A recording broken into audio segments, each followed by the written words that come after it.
What's up, guys? Thank you again for joining me for bobK0T0R's Gaming News. Today, we're here to talk about the mighty number 9, the Steam controller, and Bungie's Destiny.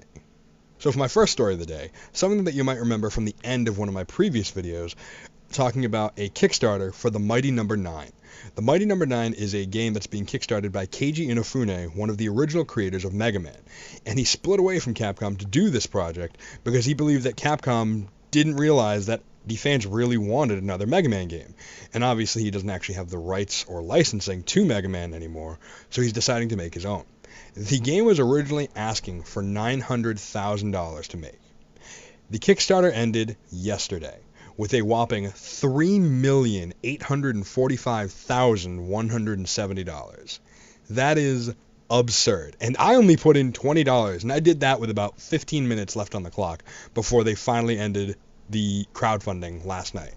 And boy, am I glad I did, because they've added so many stretch goals to the game, making it not only just a PC game, but making it a Linux, Mac, PS3, Xbox 360, PlayStation 4, Xbox One, PS Vita, and 3DS.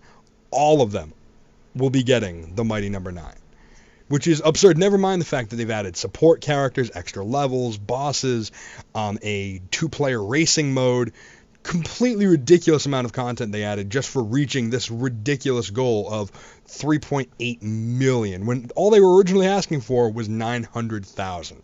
And for my second story of the day, after the recent string of announcements by Valve for the Steam operating system, the Steam machines, we now have the third thing in the lineup, the Steam controller. And the first thing you'll notice about the Steam controller is that it doesn't have any sort of thumbsticks or D-pad. It's purely just the two high-resolution clickable trackpads, as well as the touchscreen in the middle, that when you click that touchscreen, whatever's on it will go up to your main screen, and when you click it again, it'll go back down. As well as you see the buttons on there, and there are triggers and shoulder pads on the top as well. Now, the thing I found interesting is when you go on the Valve website for the Steam controller, you'll see that they have the button configuration layout for Portal 2, and that you'll actually be able to swap and change any of the buttons and how they work and what they do, and you'll be able to save that configuration, share it with your friends as well. And that'll be going for multiple games, not just Portal 2. So I'll leave all the info in the description below for the actual Steam controller on Valve's website, and you can take a look at all the pictures, how it's made. They have a lot of in-depth features, and basically they want this to be the prime controller for all PC gaming in the future. Of course, that's why they're having the beta later this year, to get sort of feedback if they need to make any changes, because those lucky 300 people I was mentioning in my last video are not only going to be getting the Steam machine and the Steam operating system to go along with it, they'll be getting their own Steam controller as well.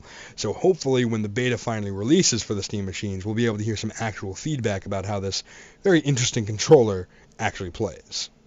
And for my last story of the day, Bungie's Destiny. Now, I know I've talked a lot about Destiny in the past, but there actually has been some more news to come out about it, namely the box art, which was just revealed the other day, as well as the new trailer entitled The Moon, which I'll be linking in the description below, as well as access to the beta if you pre-order the game through certain retailers. So I'll be linking Destiny's website below so you can actually check which retailers are offering the beta when you pre-order it. Now, the beta will presumably come out sometime around the launch of the PlayStation 4 and the Xbox One, because the launch for Destiny itself should be early to mid next year. So it depends on how long they want you to play the beta, I guess. But I imagine beta will only be up for a limited time, so probably want to get those pre-orders through if you plan on getting Destiny or just wanted to try the beta. And that's all the stories I got for you this week, guys. Thank you so much for watching. One last thing I did want to touch on, though, is The Evil Within, Bethesda's new horror game, did just have a brand new extended gameplay trailer. It's about 12 minutes long, and it very much reminded me of Resident Evil 4, and that's a very good thing coming from the creators of Resident Evil. So definitely take a look at that. I'll link that in the description below, too.